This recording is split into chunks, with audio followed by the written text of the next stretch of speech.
Throughout sports history, we've celebrated the heroes, but every great story needs a villain. In this series, we're diving into some of the most infamous names in sports, the ones who were booed, blamed, and branded as the bad guys, to ask one simple question. Were they really the villains, or just misunderstood? Welcome back to Foul Play. I'm Dia, and this is episode 2. She's one of the most iconic sports villains of all time, or at least that's the story we were sold. Tonya Harding, Olympic figure skater, tabloid headline, and pop culture punchline. The woman who literally took out the competition. And like every great villain, she had an origin story. Let's rewind. Before she became a tabloid headline, Tonya Harding was a powerhouse on the ice. She was the first American woman to land a triple axel in competition. A move so difficult, it's literally the skating equivalent of a mic drop.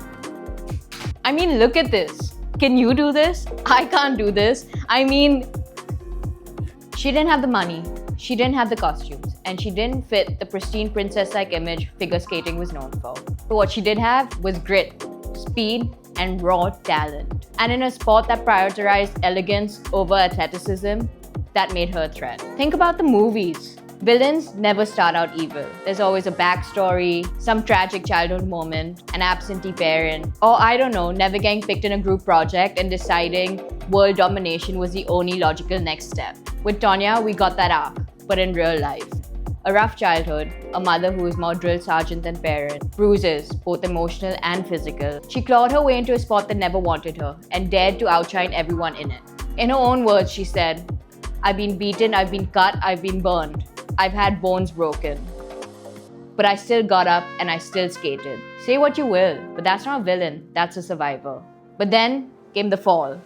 In January 1994, weeks before the US figure skating competition, Nancy Kerrigan, one of America's top figure skaters, was attacked before a practice session in Detroit.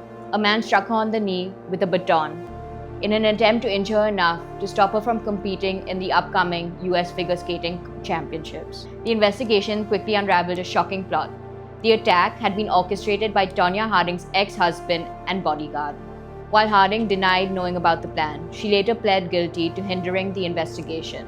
And that was all the public needed.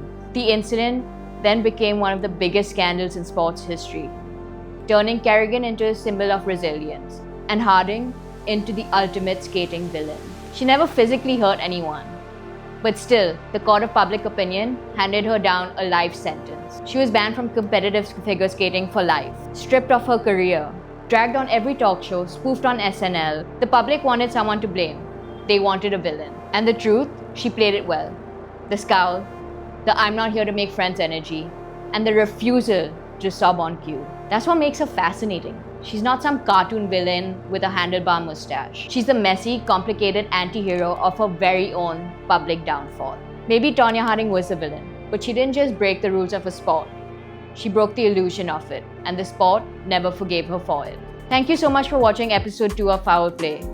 Let us know what you think in the comments, and don't forget to like and subscribe.